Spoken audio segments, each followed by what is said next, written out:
हमारे साथ मौजूद हैं काशी के वरिष्ठ विद्वान आचार्य डॉक्टर राजेंद्र पचौरी जी महाराज काशी। महाराज जी, हम आपसे जानना चाहते हैं कि देश के वर्तमान हालात पर क्या कहना है। आज देश के जो हालात हैं मैं समझता हूं कि वो बड़े ही विभत्स हैं और दिनों दिन बिगड़ते जा रहे हैं। इसमें दोष सत्ता का है कि समाज का है, ये निर्णय कर पाना बड़ा कठिन है। लेकिन यदि सत्ता है इस देश में तो जिम्मेदार भी सत्ता ही होगी, सत्ता को जिम्मेदारी लेनी होगी। आज गरीब और गरीब होता चला जा रहा है, अमीर और अमीर होता चला जा रहा है। देश की 70% संपत्ति, ये कहने में मुझे तनिक भी गुरेज नहीं है कि चंद लोगों के पास में पहुंच चुकी है। 30% में पूरा समाज जी रहा है। अब आप ही बताइए, 30% में हम कैसे जिएंगे?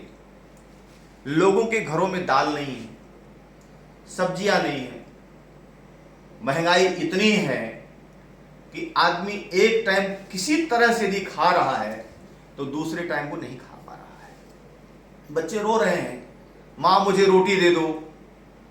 बच्चे कह रहे हैं मां मुझे टॉफी चाहिए। कहां से वो लाए गरीब आदमी?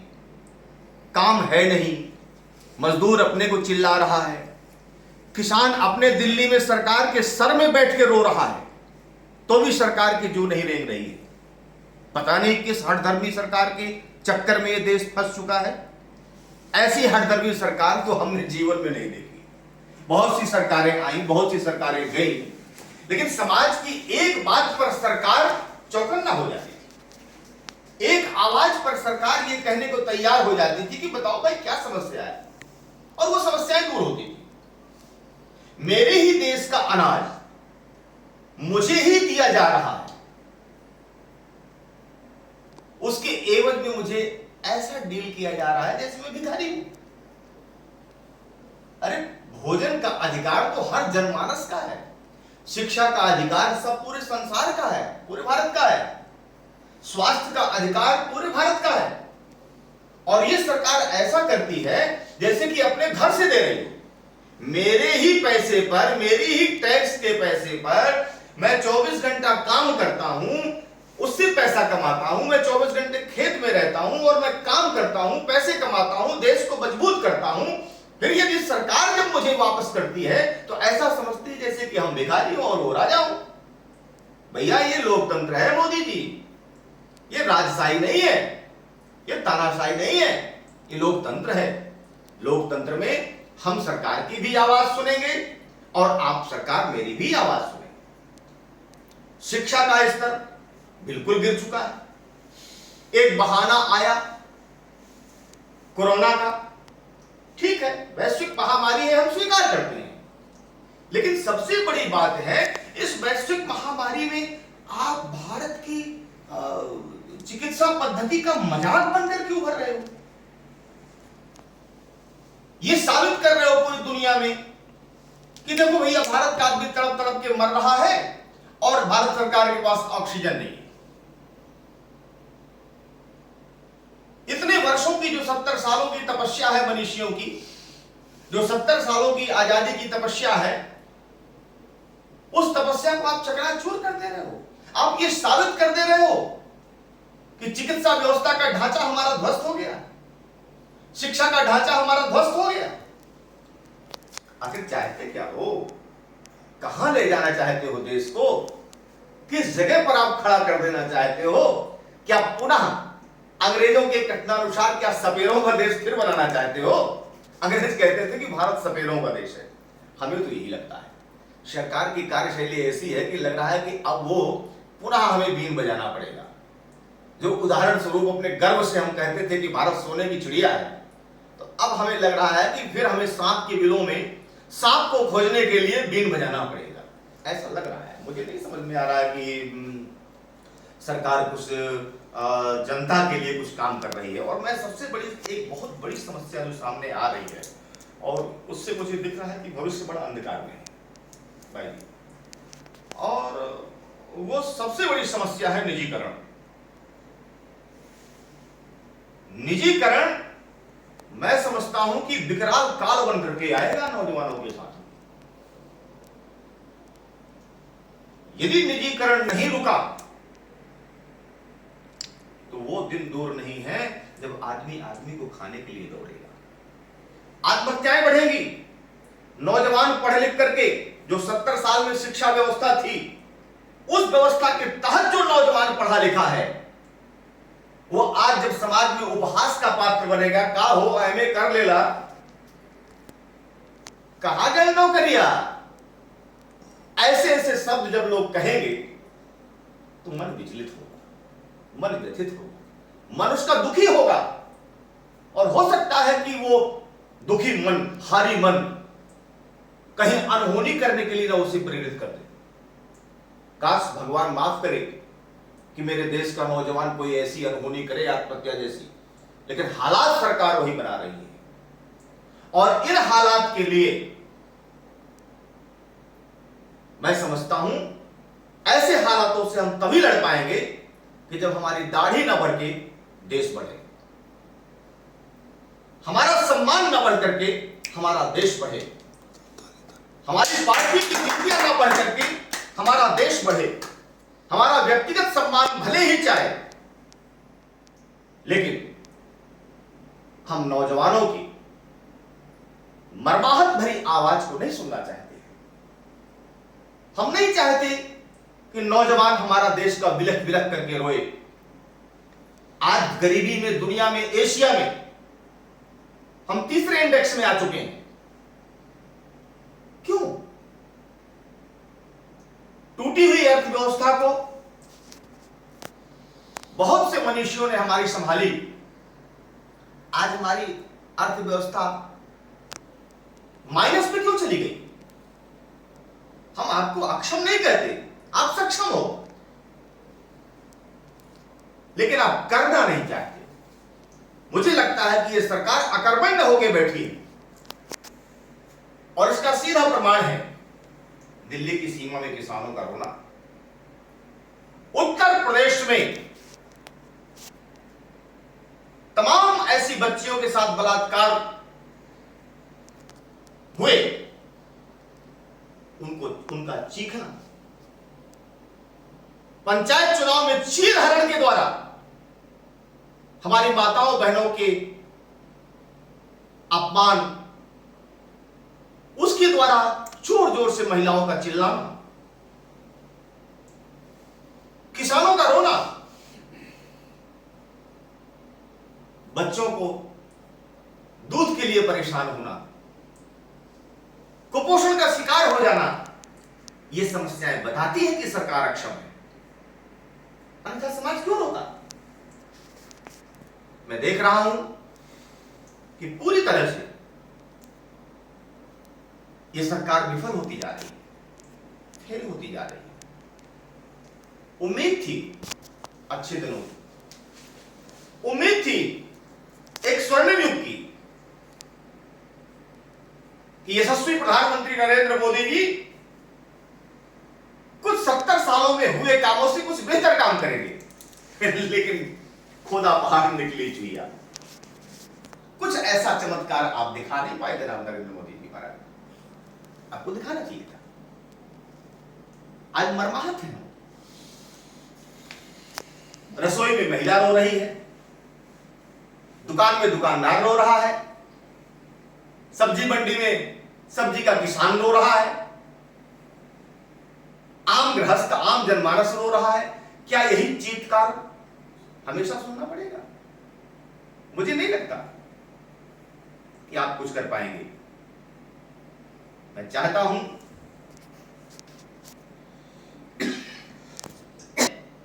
ये देश संवरे, ये देश सजे, और इसी के तहत आज मुझे कहने में तनिक भी संकोच नहीं हो रहा कि भारतीय लोकमत राष्ट्रवादी पार्टी, जो मानवता का कल्याण करने के साथ साथ राजनीति के क्षेत्र में उभरी है, और उस राजनीति के क्षेत्र में एक नई उम्मीद, एक नई आशा की किरण लेकर के आई है। अब आप केवल समृद्धशाली लोकतंत्र में गरीब का बेटा भी नेता बन सकेगा, इसकी मुझे खुशी है। एक किसान का बेटा भी नेता बन सकेगा, मुझे खुशी है। एक छोटे से गांव में रहने वाले मजदूर छोटे छोटे पेड़ों के नीचे आज भी शिक्षा चल रही है, उसमें शिक्षा लेने वाले और शिक्षा देने वालों के बच्चे नेता बनेंगे। लग रहा है कि देश समृद्ध होगा। एक उदीयमान सूर्य की तरह भारतीय लोकमत राष्ट्रवादी पार्टी के कार्यकर्ता आज मेरे पास आए। मैं तो अकिंचन में बैठा हूं, निर्जन में बैठा हूं। मेरे पास तक यदि ये लोग आ गए तो मुझे उम्मीद है कि सबसे पिछले पायदान में बैठा हुआ व्यक्ति भी भारतीय लोकमत की नजर में है। इसकी मुझे खुशी है, मुझे गौरव महसूस हो रहा है कि भारतीय लोकमत राष्ट्रवादी पार्टी, जिसके अध्यक्ष पंकज शर्मा अपने परिश्रम से देश का हित करने के लिए अपना तन, अपना मन और अपना धन सर्वस्व लगा करके, उस व्यक्ति ने यह नहीं सोचा कि मेरी जवानी कैसे बीतेगी, उस व्यक्ति ने यह नहीं सोचा कि मेरी गृहस्थी कैसे चलेगी, उसके राष्ट्रीय अध्यक्ष ने यह नहीं सोचा कि मेरा परिवार कैसे चलेगा। चिंता यदि उसे हुई तो एक चीज की कि मेरा देश कैसे चलेगा। इस सोच वाले नेता, ऐसी सोच वाले नेताओं की आज जरूरत है, आवश्यकता है। समाज को चाहिए कि बड़ी बड़ी गाड़ियों में बैठने वालों को ही नेता ना समझा जाए, वो तो दलाल और लुटेरे हैं। आपको लूटा है तब वो कार ली है। हवाई जहाजों से उतर करके दुनिया का आडंबर दिखा करके शहर में नंगा नाच करने वाले नेताओं ने आपको लूटा है। आज जरूरत है राजीव सिंह जैसे नेता की, आज जरूरत है शुक्ला जी जैसे नेता की, आज जरूरत है भारतीय लोकमत राष्ट्रवादी के जो कार्यकर्ता समर्पित हैं, हटा पैजामा पहन करके भी समाज के लिए आगे दौड़ जाते हैं। उन्हें चिंता नहीं है कि मैं कैसे कपड़े पहन के जा रहा हूं, मैं कैसी विचारधारा लेके जा रहा हूं। मैं केवल विचारधारा लेके जा रहा हूं कि मरती हुई मानवता को कैसे ऊपर उठाया जाए। इस भ्रष्टाचार मुक्त समाज में जीने की आदत डालने वाले नेताओं के मुंह में कैसे ईमानदारी का थप्पड़ मारा जाए, चिंता इस बात की है उनको। आज चिंता है हमारे भारतीय लोकमत राष्ट्रवादी पार्टी के लोगों को। तमाम नौनिहाल बच्चों के साथ उत्पीड़न की कार्यवाही करने के बाद, रेप बलात्कार जैसी दुर्घटनाओं को करने के बाद, जिससे देश कलंकित होता है, दिल्ली में बैठे बैठे बड़े बड़े राजनेताओं के पास जाकर के बड़े बड़े गठरी खोल देते हैं और मुक्त हो जाते हैं सारे अपराधों से। हमें नहीं चाहिए ऐसे देश की राजनीति। हमें चाहिए राम जैसे नेता की जरूरत है, लेकिन राम की नेतृत्व के जो गुण हैं, उन गुणों को लेकर के हमें देश की राजनीति को करना है, ना कि राम जी को ही उसमें धकेल देना है। राम जी को धकेल दिया कुछ लोगों ने, कुछ ऐसे लोग आए राजनीति में गद्दी पाने के लिए, राम जी को भी ढकेलने में तनिक भी गुरेज नहीं किया, परहेज नहीं किया। सही बात। और पूरी तरह से मैं मानता हूं कि राम जैसा कोई नेता नहीं हुआ। विष्णु सहस्त्रनाम में पढ़िए, उसमें लिखा है कि रामो वही नेता। राम नेता है, लेकिन कैसे नेता है? राम नेता है नयति गच्छति सन्मार्गम प्रेरयति सा असौ नेता, जो हमें प्रेरित करे, सन्मार्ग में ले जाए। आज राम के नाम पर जय श्री राम ऐसे नाम लेते हैं, लगता है कि हिंसा हो रही है। अरे राम मधुरता है, राम प्यार है, राम मोहब्बत है, राम आदर्श है, राम समाज का सौहार्द है, राम समाज के एक एक जन जन का नायक है। चाहे वो हिंदू हो, चाहे मुसलमान हो, चाहे सिख हो, चाहे ईसाई हो, राम जन जन का है, राम मन मन का है। इसलिए राम के आदर्श को कलंकित ना किया जाए, राम के आदर्श को पथभ्रष्ट ना किया जाए। राम हर जाति के हैं, राम हर धर्म के हैं, राम हर संप्रदाय के हैं। बताइए कौन सा ऐसा संप्रदाय है जो राम का नाम नहीं लेता, और कौन सा ऐसा धर्म है जो रा और मां का प्रयोग नहीं करता। जो भी आ अक्षर का प्रयोग करता है वो राम का प्रयोग करता है। अक्षराणाम अकारोस्मि, भगवान गीता में कहते हैं मैं अक्षरों में आकार हूं, और बिना आकार के भाषा नहीं हो सकती। और हर धर्म का व्यक्ति आकार से संयुक्त भाषा का प्रयोग करता है, अस्तु राम का प्रयोग करता है। आज यदि जोर से राम का नाम ले लिया जाए तो एक वर्ग विशेष डर जाता है। राम का नाम लेने पर उत्साह आना चाहिए, राम का नाम लेने पर प्रेम आना चाहिए, राम का नाम लेने पर सद्भाव और सद्बुद्धि आनी चाहिए। जहां विभत्सता, डर, भय का माहौल आ जा रहा है, मैं चाहता हूं, मैं आह्वान करता हूं नौजवानों से, मैं आह्वान करता हूं समाज के बुद्धिजीवियों से, मैं आह्वान करना चाहता हूं वकीलों से, मैं आह्वान करना चाहता हूं शिक्षाविदों से, समाज की जिम्मेदार लोगों से कि वह आगे आए और बड़ी बड़ी गाड़ियों और बड़े बड़े होटलों में रहने वाले लोगों की राजनीति को ध्वस्त करें और आए सामाजिक राज्य की स्थापना करने के लिए भारतीय लोकमत राष्ट्रवादी पार्टी को मजबूत करें। आए, वो आपका है और आप उसके हैं। आप चिंतित ना हो, सूर्य निकलता है। हो सकता है कभी कोहरा थोड़ी आए तो सूर्य के प्रकाश को रोक ले, लेकिन कोहरा समय से छड़ जाता है। इसलिए ध्यान रहे, हमें देश को आज आगे ले जाने की जरूरत है।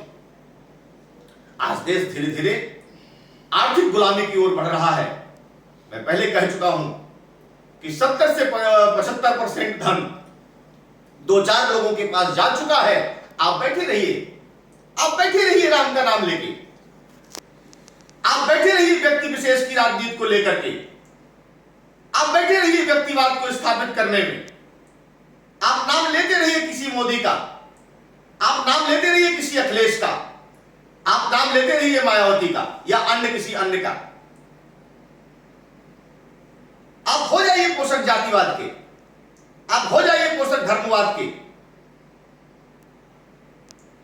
हम तो पोषक हैं मानवतावाद के, हमारे यहां मानवता विशेष है।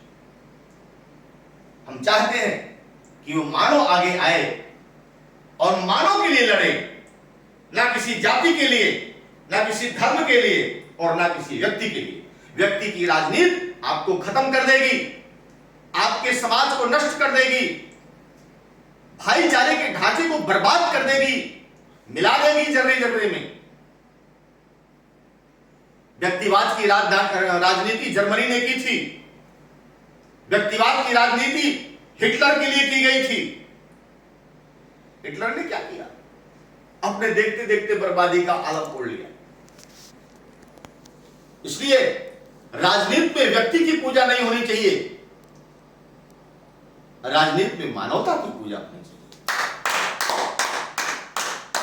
नहीं कोई दुखी, न लक्षणहीन, न कोई दुखी हो और न कोई अज्ञानी। यह राजनीति का मूल मंत्र होना चाहिए। आज हमारे राजनेता राजनीति के मूल मंत्र से भटक गए हैं। समाज की चीत्कार, समाज की कराह, समाज की वो दुख भरी आवाज, समाज की दर्द भरी दास्तान इन राजनेताओं के कान तक नहीं जा रही है, जो दुखद है, दुर्भाग्यपूर्ण है और विद्वानों को चिंता भी है।